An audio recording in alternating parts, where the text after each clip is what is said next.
ज्या शेतकऱ्यांचं नुकसान झालं, ज्या शेतकऱ्याने हे बियाणं घेतलं त्याला 50,000 रुपये एकरी मदत या कंपनीच्या माध्यमातून मोदयांना आपल्या मार्फत नांदेड जिल्ह्यामध्ये ज्या पेरण्या झालेल्या आहेत त्यामध्ये जवळपास 1000 शेतकऱ्यांच्या शेतामध्ये उगवण झालेली नाही आणि अशा पद्धतीच्या तक्रारी या कृषी विभागाकडे केलेल्या आहेत. कृषी विभागाने आकडेवारी दिली की 328 लोकांनी त्यांच्याकडे तक्रार केलेली, त्यामध्ये 85 लोकांची चौकशी सुरू आहे. आता बियाणं दिलंय आणि ते उगवलं नाही त्याची चौकशी काय करणार? आणि विशेषतः परम, महाबीज, उत्तम, ईगल, समृद्धी अशा कंपनीचे बोगस बियाणे त्या ठिकाणी देण्यात आलेले आहे. आता शेतकऱ्यावर दुबार पेरणीचं संकट फार मोठं ओढवलेलं आहे. माझी आपल्या मार्फत विनंती राहणार आहे की त्या शेतकऱ्यांना दुबार पेरणीसाठी लागणारं बी बियाणे, खते आणि अनुदान आपण देणार आहात का? ज्या कंपनीने बोगस बियाणं दिले त्या कंपनीला काळ्या यादीत टाकणार आहात का? त्या कंपनीकडून शेतकऱ्यांची म्हणजे शेतकऱ्यांना मदत देण्याच्या संदर्भातली आपली भूमिका आहे का? हा अतिशय महत्त्वाचा प्रश्न या निमित्ताने विचारतो. अध्यक्ष महोदय, आजपर्यंत आपल्या राज्यामध्ये अशी व्यवस्था नाही आहे, ही वस्तुस्थिती देखील मान्य करावी लागेल. आणि ही व्यवस्था नसल्याने या संदर्भामध्ये शेतकऱ्याला बोगस बियाण्याच्या संदर्भामध्ये त्याला रिलीफ कसं देता येईल त्याची व्यवस्था निर्माण करतो, अशा पद्धतीचं मी आश्वासन दिलेलं आहे. दुसरं महत्त्वाचं की ज्या लोकांनी बोगस बियाणे दिले, मग या कंपनीच्या संदर्भात असो की या कंपनी, या सर्व लोकांवर कायद्याच्या तरतुदीनुसार कठोर कारवाई करण्याची प्रक्रिया पुढील 1 महिन्यात करण्यात येईल. महाराज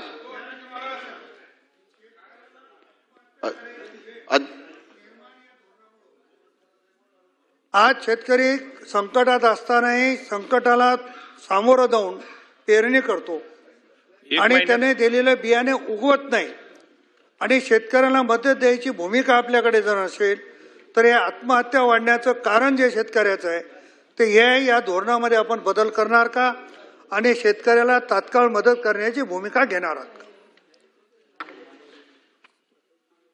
आजतागायत अशा पद्धतीची घटना कुठेही घडलेली नाही आहे.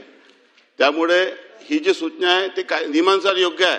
शेवटी त्या शेतकऱ्याचा काय दोष आहे?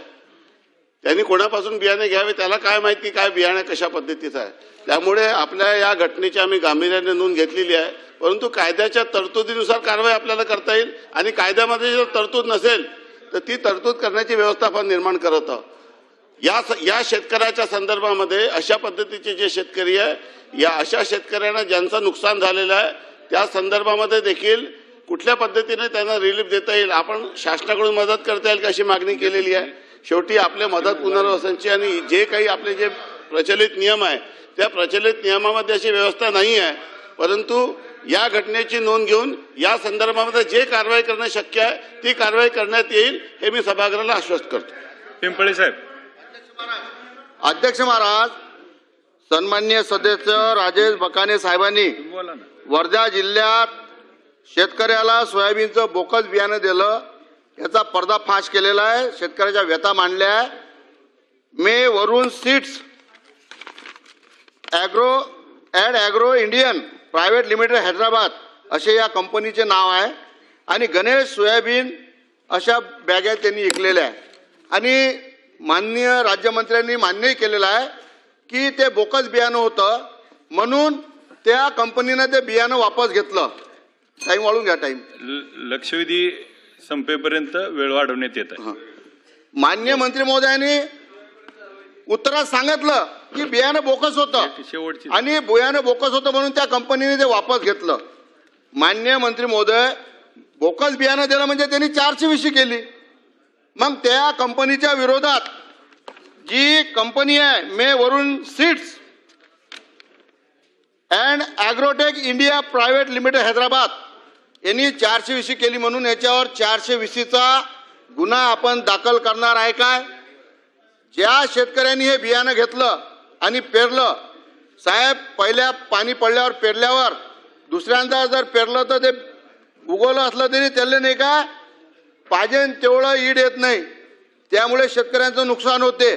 आता त्यांनी बियाणे वापस घेतलं, पण पेराचे, खताचे, निंदाचे, वावर तयार करायचे, उत्पन्नात घट होईल त्याचं, हा जो सगळा खर्च आहे जर आपण साधारण धरलं एकरी 10 पिकलं आणि आज 5,000चे भाव धरले तर 50,000 रुपये एकरी त्या शेतकऱ्याचं नुकसान झालेलं आहे.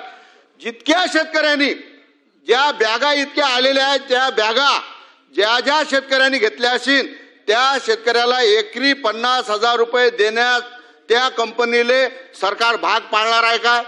तिसरा प्रश्न आहे माझा की हे सगळं करत असताना या सगळ्या गोष्टीवर ध्यान देण्यासाठी कृषी मंत्रालय कृषी विभागामार्फत कृषी सहाय्यक आहे, त्याच्यावरचे वरिष्ठ अधिकारी आहे, तालुका कृषी अधिकारी आहे, जिल्हा कृषी अधिकारी आहे.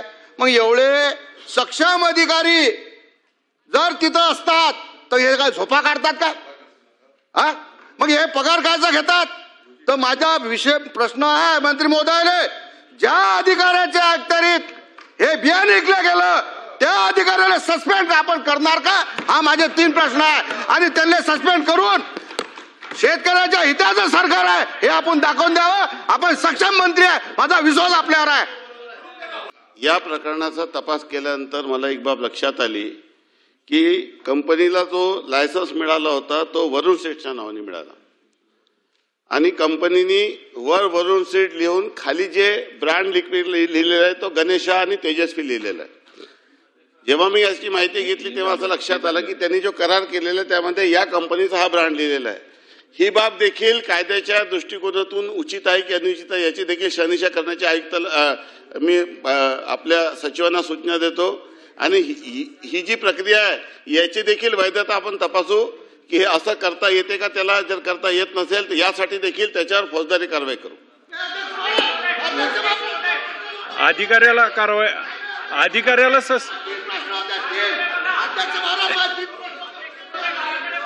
महाराज माझे 3 प्रश्न होते, उत्तर द्या. देत आहेत मंत्री महोदय, उत्तर 3 प्रश्न देत आहेत मंत्री महोदय, उत्तर देत आहेत.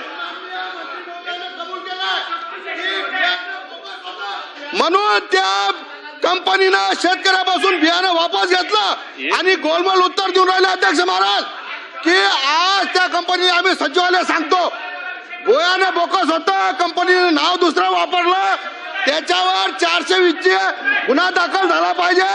ज्या शेतकऱ्यांचं नुकसान झालं, ज्या शेतकऱ्याने बियाणं घेतलं, ज्या अधिकाऱ्याच्या 1 तारीख जे झालं त्या अधिकाऱ्याला आपण निलंबित केलं पाहिजे. हा माझा 3रा प्रश्न आहे. मला 3 प्रश्नाचे उत्तर पाहिजे. मंत्री महोदय. अध्यक्ष महोदय, सन्मान्य या सदनाचे ज्येष्ठ सदस्य माझे मित्र हरिजी पिंपळे हे काय नेहमी बोलायला उभं राहत नाहीत, कधीतरी बोलायला उभं राहतात आणि ते बोलत असताना शेतकऱ्यांच्या बाबतीत शेतकऱ्यांचं दुःख आणि शेतकऱ्यांचा आवाज ते आपल्या आवाजाच्या पलीकडे मांडतायत. मंत्री महोदय, आपण मगापासून मी सगळं बघतोय ऐकतोय, आपण एकच उत्तर देत आहे की अशा पद्धतीनं मग तालुका कंझ्युमर कोर्ट, मग जिल्हा कंझ्युमर कोर्ट, मग स्टेट गव्हर्नमेंट कोर्ट, मग शेतकरी त्याला पुरा पडू शकणार नाही. ऐका ना, काय जे आहे तुमचं ते. मग त्याने 2च पॉइंटेड प्रश्न विचारले की तोपर्यंत आपण त्या बियाणानं ज्याने कोणी ते विकलं आणि ज्याचं शेतकऱ्याचं नुकसान झालं त्याला 50,000 रुपये देणार का, हा त्यांचा एक पॉइंटेड प्रश्न.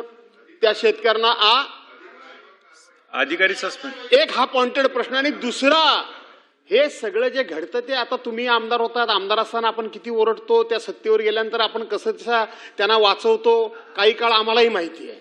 पण नुसतं वाचवून चालणार नाही, तुम्हाला माहिती आहे. तुम्ही मला प्रश्न विचारायचे तुम्ही शिक्षा कशी करायची तर त्यांचं म्हणणं ज्या अधिकाऱ्यांच्या संगनमतानं झालं त्याच्यावर कारवाई करणार काय आणि ती कोणती करणार ती सांगा. ऐका ना तुम्ही त्यांना, मी का उठलो तर सन्मान्य सदस्याला एक तुम्ही खुश केलं की आम्ही त्या कंपनीला सांगू त्याची नुकसान भरपाई द्या. तसं नाही, त्यांचं म्हणणं 50,000 रुपये तुम्ही द्यायला लावाल का, ती जबाबदारी तुम्ही घेताय का, आणि ज्या अधिकाऱ्यांच्या संगनमतानं हे घडलंय त्याच्यावर नक्की कोणत्या स्वरूपाची कारवाई करताय, एवढे त्यांचे प्रश्न आहेत, त्याला उत्तर द्या. परंतु चुकीचे विकल्या गेलेले आहे. एखादा नाही मला नाही मला उत्तर देऊ द्या. एक मिनिट. बोला. अहवाल याचा आहे, तुम्ही समजून घ्या विषय. मी सुरुवातीला सकारात्मक याच्या संदर्भामध्ये बियाण्याचा अहवाल मागवल्यानंतर ज्या कायद्याच्या तरतुदी आम्ही स्पष्टपणे सभागृहाला सांगितलंय की कुठल्या कायद्याच्या कुठल्या तरतुदीनुसार कारवाई करण्यात येईल. आणि बियाणे जर बोगस या ठिकाणी निघाले आहे किंवा चुकीचे निघालेले आहे तर या संदर्भामध्ये कृषी विभागाच्या अधिकाऱ्याशी संबंध आहे का कुठे? मी परत माननीय